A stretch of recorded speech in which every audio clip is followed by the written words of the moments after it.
Asikubingelele njengamanje ke niyacabanga ukuthi abantu bayibuza ukuthi hayibo kwenzakalani nakho Mthandeni igcwama leshaleke evela nje ehla enyuka ke nemoto ke ezifensi ke kuvela ke ongizwe emchunu ke kuma video ke endaweni akhulazi kule ndawo nje surrounding Moses Mabhida Stadium. Into engakutshela yona nje ukuthi music video iGucci bayawushutha currently music video ke iGucci ngicabanga ukuthi uzosubmit kuzona zonke ke indawo ke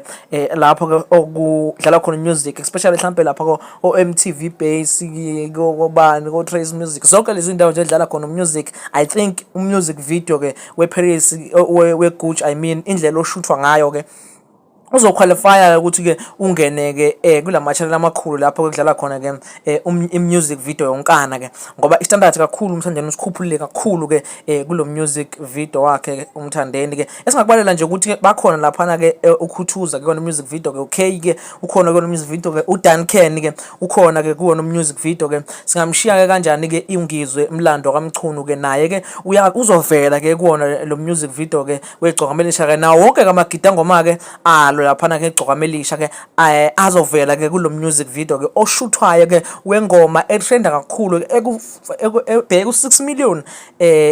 views khona laphana ke ku YouTube kanye ke nakhona ku Spotify esihloko sithi ke iGucci ke